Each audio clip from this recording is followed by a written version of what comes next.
ඒක හිතන එක නෙමෙයි. ඇත්තටම මෙතන මරබියක් නැති වෙන එකයි වැදගත් වෙන්නේ. දැන් ඊටත් වැඩිය දැන් මරබිය නැති වෙන්නේ අර අවබෝධයෙන්නේ. ඒකත් කොටස් කරනවා. ඒ අවබෝධය බවට පත් වෙනවා කියන එකත් සුවිශේෂී කාරණා. ඒතර විදර්ශනා ධූරයේ තියෙන ගැඹුරම සියුම්ම තැනත් ඒකයි. නේද? ඒ අවබෝධයට පත්වීමයි. සාමාන්‍යයෙන් උත් මේ මෙතන මරණයක් නැහැ එහෙම කියලා කියත හැකියි. නමුත් ඒක සිතුවිල්ලක් විතරයි කියන එක. හැබැයි ඇත්තටම එයාට මරණයක් නැති වෙන තැනට එයා එන්නේ කොහොමද කියන එක. එයාගේ හුස්ම ටික යනකොට එයාට මරණයක් එහෙම නැතුනේ කොහොමද කියන එක. එතන නේද ස්පේෂියස් තැන. හ්ම්. ආර්යයන් වහන්සේ. ඒ කියන්නේ පාවයක සීරෝ වෙන තැනද ආර්යයන් වහන්සේ එතකොට? දැන් දිස්ස මරණයක් නැහැ කොට දිස්සට මරබියක් තියෙනවනේ. එහෙමයි. එතන ඇත්තටම මේ මරබිය නැතුනොත් මොකද කරන්නේ? මරණයක් නැහැනේ. ඒක තමයි මෙතන වෙන්නේ. දැන් ඒ පාත් එක තමයි මේ අපි කතා කරන්නේ. මේ කෙනෙක් මැරෙන්න බයයි. නේ. එයා විඳවන, එයා ඉන්නවා. එයා ඉන්නකන් එයා විඳවනවා. එයා දුක් විඳිනවා නේද? ඒතර එයා දුක් විඳින්නේ එයා ඉන්න හින්දා නේ. එහෙමයි ආර්යයන් වහන්සේ. දැන් මෙතන කෙනෙක් නැත්තම් එයා දුක් විඳින්නේ කවුද? දුක් විඳින කෙනෙක් නැහැ නේද? ඒ ආර්යයන් වහන්සේ එතන අර කෙනා දිය වෙනවා කියන්නේ මේ ඒ අර බලවත් වෙච්ච මේ ඒ කියන්නේ ලෝකයේ ඇත්ත වෙච්ච ආරෝපණය අඩු වෙන එකමනේ. ඒක අර ලේසි නැත්තේ අර පවර් එක මේ වැඩි වෙන කියන්නේ වැඩි වෙන පැත්ත තමයි නිතරම බලවත් වෙන්නේ. අර වීරියෙන්නේ ඒක දකින්නනේ මේ ඒ බලය දිය වෙන්නේ. ගින්න වැඩි වෙන එක කොහොමද ඔටෝ වෙනවනේ. ඔකම හිතනවනේ ඔව්. එහෙමයි අර.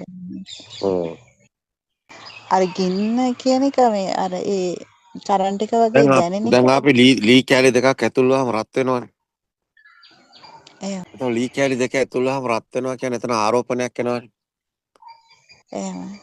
ඔය ලී කැලි දෙකක් අතුල්ලලා ඊට පස්සේ ඕක රත් වෙනවා විතරක් නෙමෙයි ඔකට චූටි චූටි කොළ කැලි ටිකක් දැම්මොත් ඒකත් ඇලෙනවා. ඒ කියන්නේ එතන කාන්දම් බලයක් වගේ එකක් හැදෙනවනේ.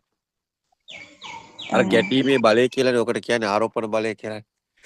ඔය කියන්නේ අපි ලී කැලි දෙක අතුල්ලන වෙනකොට සිතුවිලි ඇතුළොත් මොකද වෙන්නේ? දැන් සිතුවිලි එහෙමයි. ඇතුළනවා කියන්නේ කොහොමද? අර අපි කියන සිත කිචි කැවෙනවා වගේ නේද? සිතුවිලි ඇතුළේනේ. ඒ කියන්නේ ලී කැලි දෙක ඇතුළේ රත් වෙනවා වගේ දරුවෝ, ගෙදර, අම්මා, තාත්තා, අයියා, අක්කා, මම, තොර මගේ හිතවත් අය. එතකොට මම ඇසුරු කරන අය. එතකොට මේ ලෝකේ. එතකොට හැමදේම සිතුවිලිනේ. ඉර, හද, ගහ, කොළ හැම එකම මගේ කියලා හදාගත්ත ඔක්කොම සිතුවිලිනේ. ඔය සිතුවිලි දෙක එහෙට මෙහෙට අතුල්ලනවනේ. අතුල්ලලා ඔය සිතුවිලි වලින් හැදිච්ච ආරෝපණයනේ දැන් ඔය ඉන්නේ ජීවත් වෙනවා කියාගෙන. අபிසංකරණ බලය කිව්ව ඕකනේ. දැන් ඔය ආරෝපණයට දැන් මේ ලෝකේ මමයි ඔක්කොම කතන්දරේ තියෙන්නේ. මරණයයි උපතයි ඔක්කොම තියෙන්නේ ඔය ඔම්ලට් එක ඇතුලේනේ.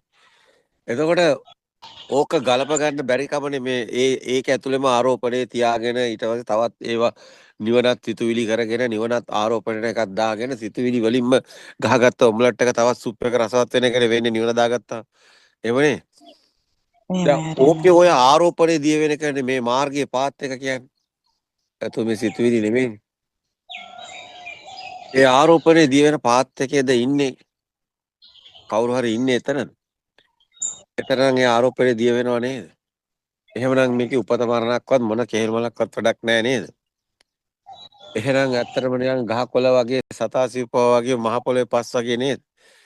ඒ හරි සරලයි නේද මේ කතාව? අර ආරෝපණය අපිට පේනව නේද? හැදෙන හැටිත් පේනව නේ.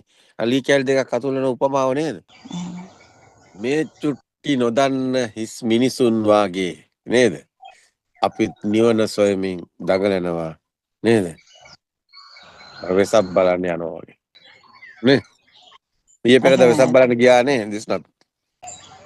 එහෙම කොහෙවත් ගියේ නෑ ආර්යයන් වහන්සේ. හම්බුණු වෙසක් එකකුත් නැහැ නේද? ඔය කාටවත් එහෙමයි. වෙසක් හම්බ වෙන්නේ නැහැ පාර දිගේ ගියා කියලා. වෙසක් බලන්න තමන්ගේ හිත බලන්න. නේද? එහෙමයි. එහෙමයි. තෙමකුල දකින්න පුළුවන්ද පාර දිගේ ගිහින්? තෙමකුල දකින්න නම් හිත දකින්න ඕන ධර්මයේ දකින්න ඕන. මොන මගුලක්වත් හම්බෙන්නේ නැහැ නැත්තා. එහෙම එමනේ. එහෙමයි ආරයන් වහන්සේ කියන්නේ. අර සින්දු නම් හදලා තියෙනවා නේ. අනන්තයට යන පාර දිගේ. නේ. අපිත් යනවා අනන්තයට යන පාර දිගේ. හොයාගෙන නිවනට. හම්බ වෙනවා කෙහෙල්ම. මේක මේ පොසවත් යන එකක් නෙමෙයි. යනවනම් යන්න ඕනේ විදගෙන සිතුවිලි නේද? ඇතුලෙන් විදගෙන ගිහිලා ඇත්ත හම්බෙන්න. හම්බෙන්නේ නැත්නම් ඇතේ මොකද ඇති කෙහෙල්ම වැඩක් නැහැ. මේක ඇත්තටම කිව්වොත් පහසු කටයුත්තක් නෙමෙයි. අපි අපේ කාලේ ගොඩක් වෙලාවට යොමු කරන්නේ දැක්මකින් තොරව නම්. අපි සාමාන්‍යයෙන් hina වෙලා ඉන්නව වෙන්න පුළුවන්. සාමාන්‍ය විදිහට hina වෙලා ජීවත් වෙනව වෙන්නත් පුළුවන්. හැබැයි අපේ අභ්‍යන්තරයේ තියෙනවනේ නේද? යායුතු මාවත ලිපිනේ වගේ මුඛ්‍ය හරයක් තියෙනවා. මෝඩෙක් වගේ ඉන්න නෙමෙයි, අන්ධෙක් වගේ ඉන්නත් නෙමෙයි.